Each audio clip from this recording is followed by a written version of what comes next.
am Liam Ashcroft and welcome back to the all-new season of This is Saturn.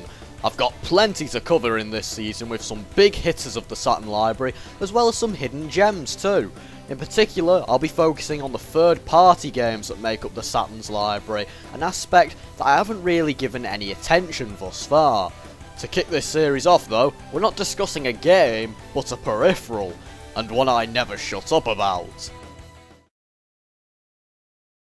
So, what are we discussing? Why, it's the SEGA Saturn 3D analog pad. Primarily released as part of a bundle with Nights into Dreams, the Saturn 3D pad is a very interesting piece of kit. The idea of the pad was, unsurprisingly, to introduce more accurate 3D control into games than what a D-pad allowed. That said, this concept wasn't new, although I've seen many sites claim this. The Saturn didn't introduce analog sticks into mainstream gaming. The Nintendo 64 was already out in Japan by the time Nights got released, and even before that, even the Mega Drive had an analog stick peripheral. As for how the 3D pad stacks up to other controllers of its era, such as the aforementioned 64 pad and the PlayStation 1 DualShock, well, that's another story. One thing to immediately get out of the way with the SEGA Saturn 3D pad is that the analog stick doesn't work with every game. This is unsurprising, it was only introduced midway through the Saturn's life after all. However, many games released after the 3D pad's launch don't support the analog stick either, and even some first party ones don't. I'd love to play games like Fighters Megamix and Virtual On with this thing, in particular the latter considering its twin stick setup. So it's really a shame that a hefty chunk of the Saturn's library can't take advantage of the analog stick. Though, to be fair, it's not like the Saturn has a terrible D-pad, so I suppose this isn't a huge gripe.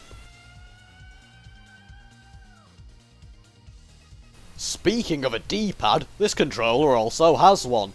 There's a handy switch at the bottom of the pad allowing you to switch between the analog stick and the D-pad. This is important as some games completely refuse any input in analog mode. So the D-pad is a must for those games, obviously. On the whole, though, I find myself using the regular pad if I'm playing a D-pad only game, as the D-pad on the 3D controller feels a bit too wonky and loose for my liking. The buttons on the pad are another thing I'm not too crazy about, as they're more convex than the buttons on the traditional Saturn pad.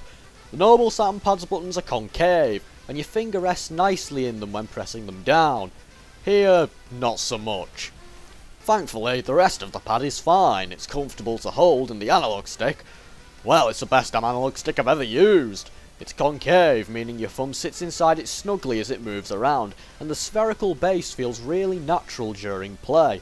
Considering this controller was a pretty obvious predecessor to the Dreamcast controller, I have to wonder how they fucked up the Dreamcast pad so badly with its abysmal D-pad, awful convex analog stick, and so forth.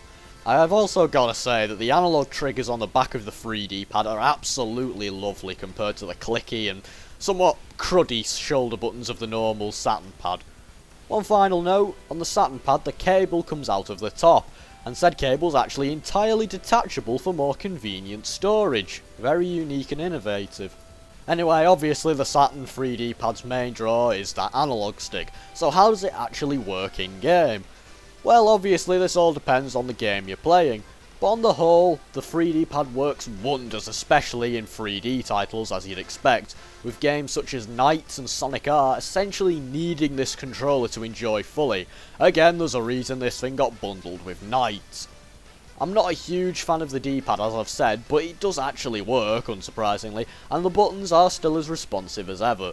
The analog stick provides amazingly accurate movement, especially in games like Nights, but I'll delve more into that when the time comes to review Nights and all those other games. On the whole, incredibly impressive and a joy to use. There's a very handy feature incorporated into the 3D pad that's actually pretty neglected in official documentation. Any game that supports the SEGA Saturn arcade racer wheel also supports the analog stick, with the game interpreting the stick as a steering wheel. Not only is this handy for cutting down on the amount of stuff lying around in my room, considering the bloody size of the Saturn wheel, but in many cases, the analog stick can work better than the Saturn wheel, such as in my beloved Gale Racer. That said, sometimes you're just better off with the wheel, such as with Daytona USA. Here, the analog stick feels really slippery and kind of loose and not very good at all, generally. On the whole, that honestly pretty much covers the Saturn 3 D-pad. Besides its somewhat dodgy compatibility when it comes to using the actual analog stick, and a few design decisions like the more convex buttons ever so slightly detracting from it, as well as that goddamn D-pad, the Saturn 3 D-pad is almost essential for any Saturn gamer. The analog stick on this thing is simply one of the best in gaming, period, and the fact that it can act as a substitute for analog steering control is simply fantastic. The accuracy it provides in the games that do support it is liberating, and it's something I simply can't adjust to not having by now. So yeah, my overall verdict, get a Saturn 3 D-pad. Anywho folks, thank you for watching this episode of This is Saturn. Sorry for the delay on this one, personal matters aren't a fun thing, but they're a thing unfortunately. I have some nasty exams on the way too, but for the most part it should be clear sailing from this point. So let's dive into Season 2. Join me next time where we'll be delving into a puzzle game juggernaut with Puyo Puyo Sun. See you then.